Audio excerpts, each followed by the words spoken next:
Letras, frases y párrafos que entran por los ojos y aterrizan en la mente. ¿Buscas algo que leer? Entonces, Romina Pons te recomendará el libro perfecto en Letras Vivas.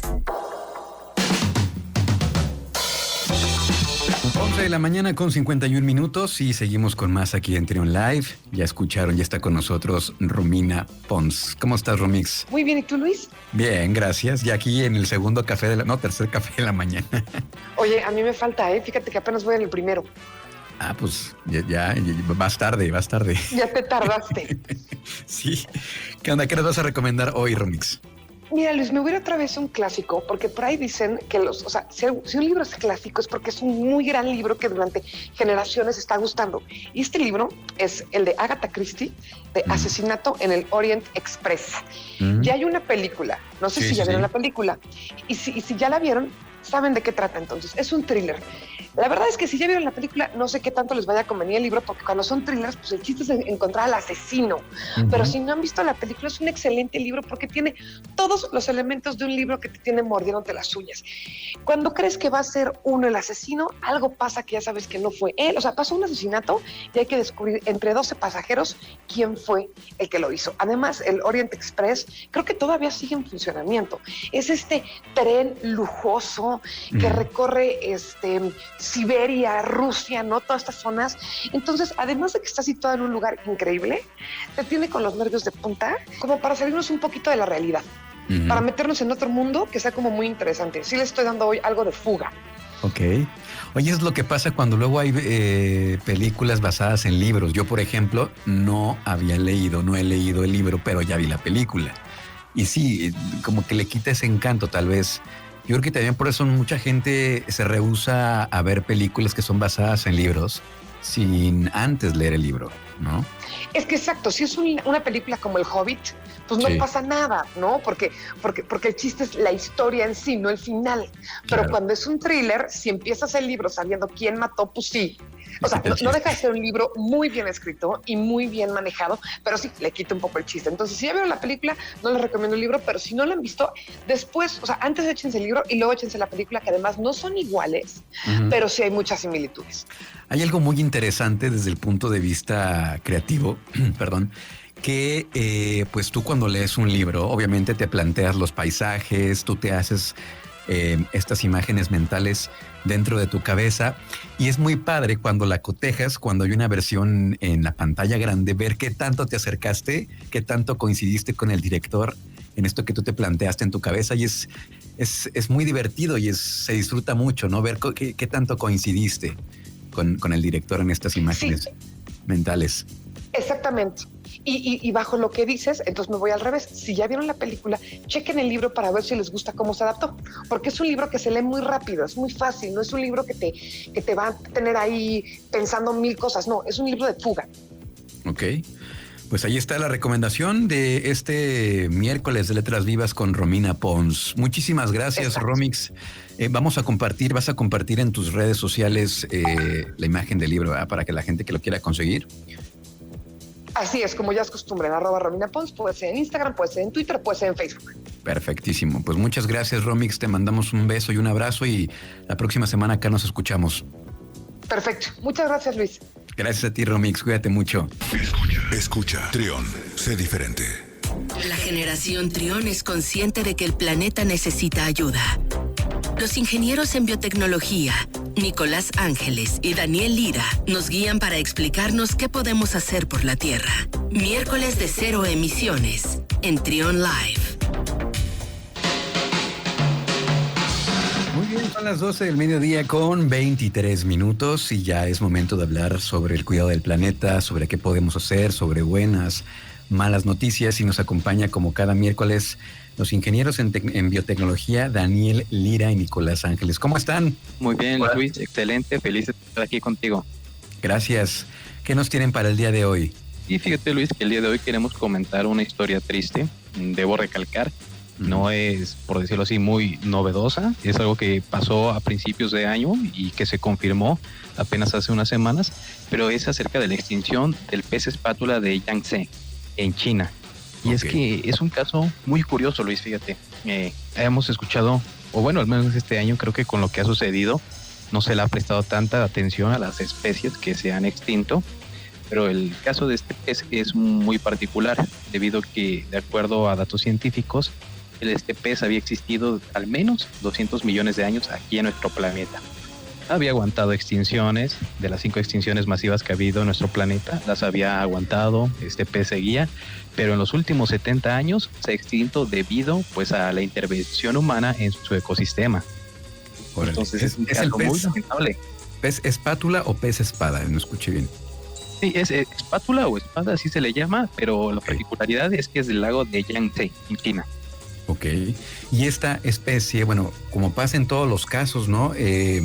Cuando falta una especie en un ecosistema, pues obviamente no es nada más la lamentable situación que ya no tengamos en el mundo a esta especie, sino también todo lo que conlleva a su entorno, a su ecosistema, ¿no? Porque supongo que al ser parte de un ecosistema afecta a este, ¿no?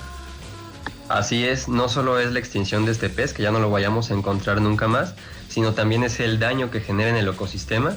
Estos animales, sobre todo las especies de peces grandes de agua dulce, son fundamentales en los ecosistemas.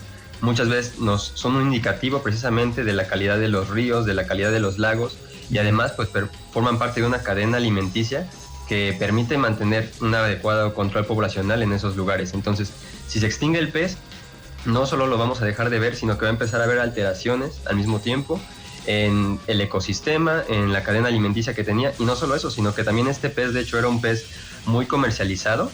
De hecho, se estima que hace unos 15 años aproximadamente se capturaban 25 toneladas al año de este pez. Entonces, imagínate también la importancia económica y alimenticia que tenía para las personas de esta región del Yangtze en China.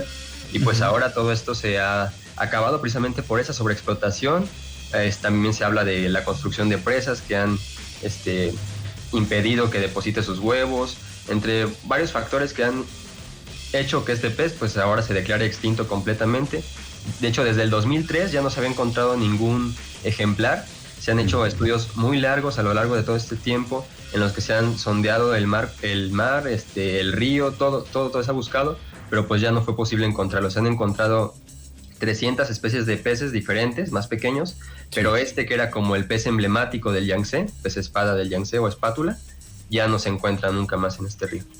¿Cuáles son los cambios más notorios en un ecosistema cuando falta una especie, como en este caso este pez?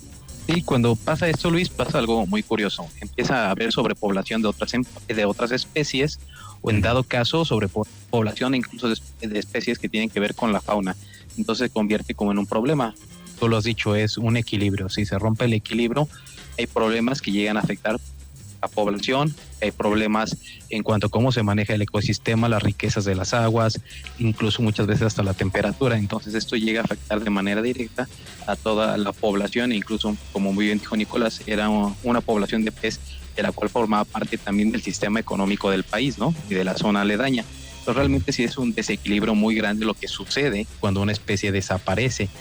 Es una alteración total del ecosistema. ¿Ustedes creen que se está haciendo lo suficiente en México para proteger a las especies que están en peligro?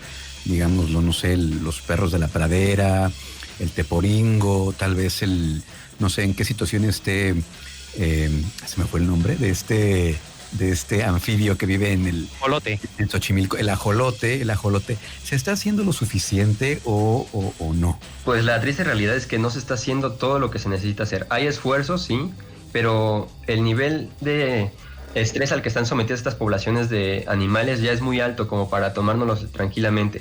De hecho, por ejemplo, en el caso de este pez, se calcula que tenía que haberse empezado a hacer algo para 1990, a principios del siglo XXI, ya tenían que haberse tomado medidas.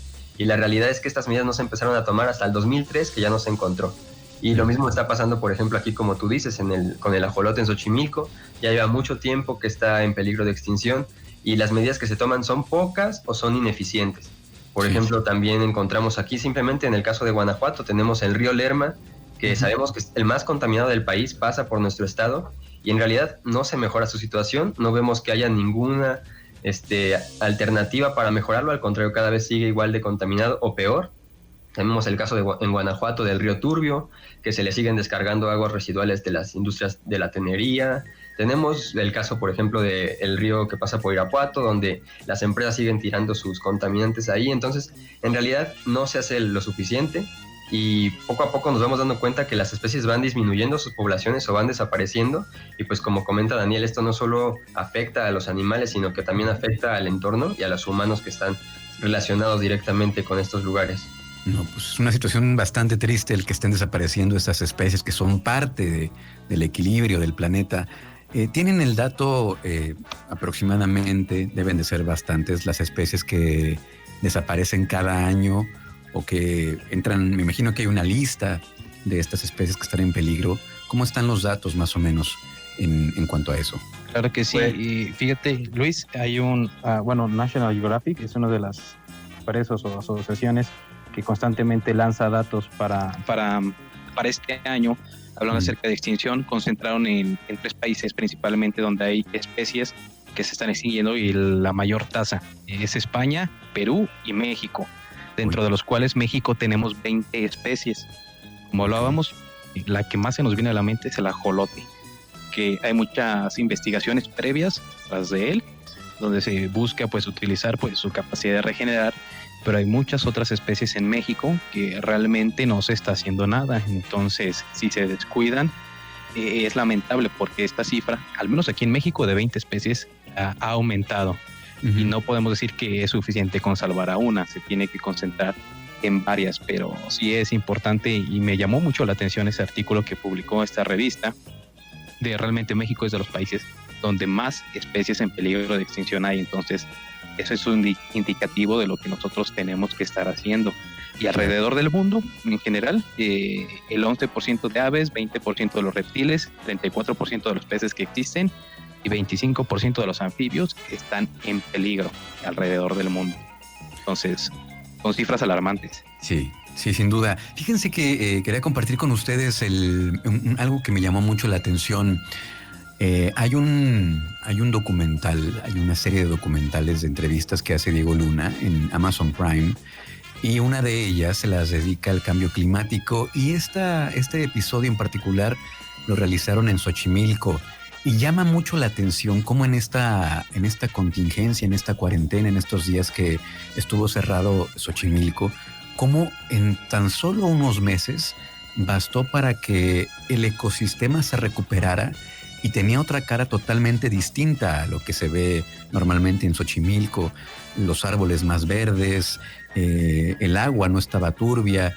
En fin, la realidad de la naturaleza es que es muy noble y solo se necesita un poco de tiempo, en este caso, para que se recupere y se pueda regenerar, ¿no? Así es, la naturaleza tiene sus ritmos de recuperación, pero el problema es que si nosotros sobrepasamos ese ritmo, pues es cuando ya no puede recuperarse a la velocidad a la que nosotros la degradamos. Y claro, como comentas, por ejemplo, en el caso de Xochimilco, solo bastaron unos cuantos días de que dejara de haber lanchas, de que dejara de haber toda esta personas que van ahí normalmente para actividades turísticas, que mejoró mucho la calidad del agua, mejoraron las poblaciones de árboles, por ejemplo, pues es todo, ¿no? Tenemos que darnos cuenta de que podemos perturbar los ecosistemas si hacemos una sobreexplotación de ellos, como era en este caso, pues había lanchas todo el tiempo pasando gente, y pues hay que tener como periodos de veda que puedan ayudar a que los ecosistemas se reparen y se recuperen del daño que se les hace.